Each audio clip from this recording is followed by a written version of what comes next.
Hi, my name's Peter and welcome to this short screencast. Today we're going to be exploring how we can use Google Forms to collaborate on question writing prior to uploading the Google Form documents to Quizizz. My pet hate with writing questions is the time it takes me to type them in, and if I work collaboratively with colleagues, invariably we end up emailing each other and one of us has to type in everybody else's, and the same again if I ask students to develop a question as an extended activity or homework. When I get those back in again, if I'm going to use them in an online tool, I'll need to type all of those in as well. So using Google Forms is going to save us an awful lot of time. Very, very simple process. Let's have a look at how that works. So what I'm going to do first of all is go into Quizizz. For those of you who are familiar with Quizizz, there are a number of options. We're focusing on multiple choice questions here. And as you move into Quizizz, if you want to develop a new quiz, that's what you'll get. So create quiz. This is going to be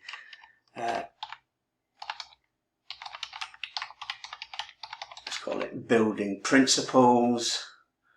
You'll need to select a category, and there we are, we're into the development tool now.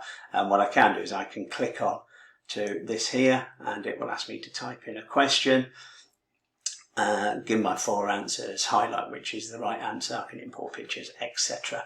And that takes time. So let's see what else we can do instead of. So I'm going to just come back into there, create a new quiz,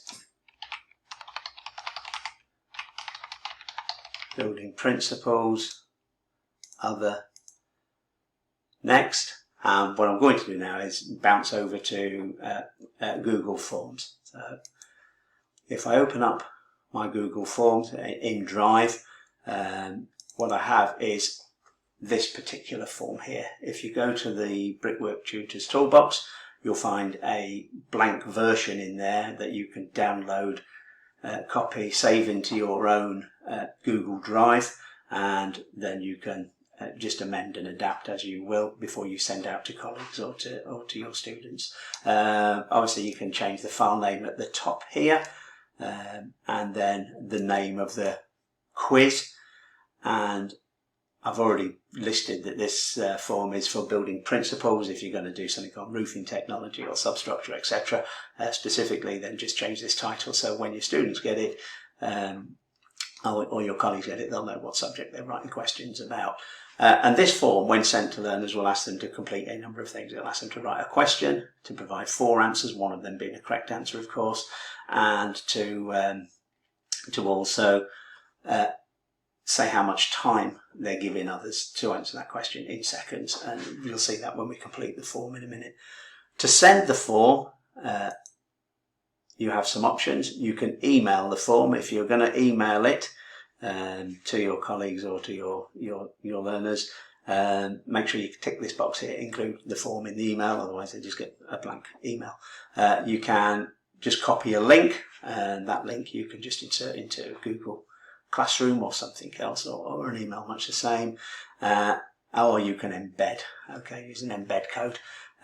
So just choose whichever works for you, and the form gets out. Well, what the students will actually see, and your colleagues, they will see this. This is what they will open up.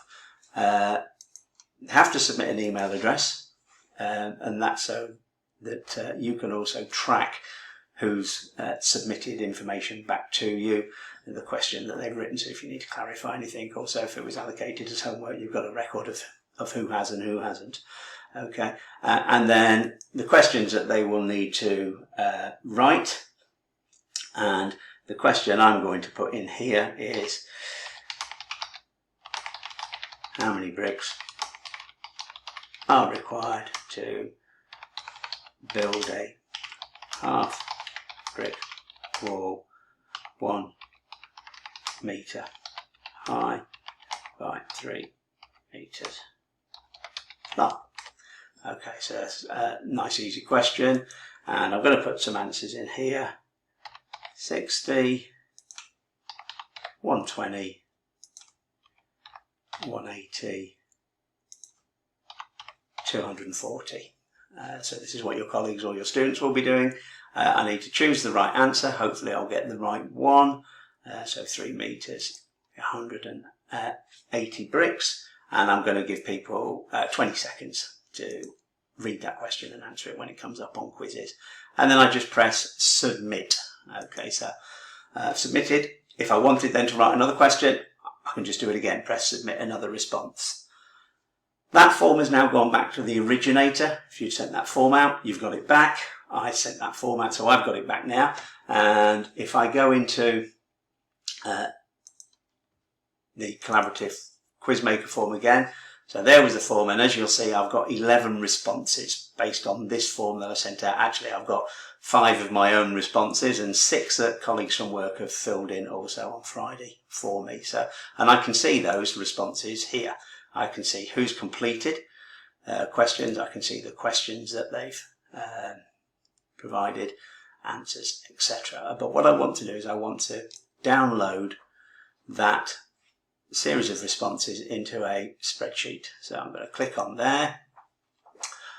And as you see now, I've got when they did it, their email addresses, which is great for tracking, questions, the answers, the correct answer, and the time for each in spreadsheet format. But what I don't need for the upload to Quizizz are these first 2 columns. These won't be uploaded. But I want to keep the email addresses. I don't want to delete them because I like to see who's completed activity. So what I'm going to do is I'm going to copy, this form here, and there it is. Okay, I've copied it there. Okay, so copy of form, and what I'm going to do now is I'm just going to take off and delete columns A and B. So I'm left with the question, 4 options, correct answer, and the time. I'm now going to download this, and I'm going to go to File, Download,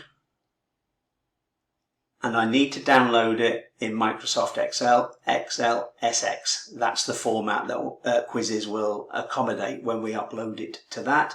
So File, Download, Microsoft Excel, and you'll see it's coming up down the bottom of the screen, just in the bottom left. I don't need to do anything else with regards to that other than a drag and a drop now. So I've finished what I need to do on the spreadsheet. I'm now going to go back into my Quizizz, and instead of writing all of those questions in now, as I would if somebody had to email them to me, what I'm going to do is import from spreadsheet. Click on the import from spreadsheet and just grab that file and drop it in there. That will turn into a spreadsheet within Quizizz. I'm going to save it, and when I save it, it turns it into the question bank. And there we go. So they're the questions that my colleagues and I have written. They did all the hard work. I've just done the drag and drop. But I've got 11 questions which I can now allocate out to students, and ideal if students themselves had actually developed some of those questions. Okay, I hope you found that useful, and speak again soon. Thank you, bye.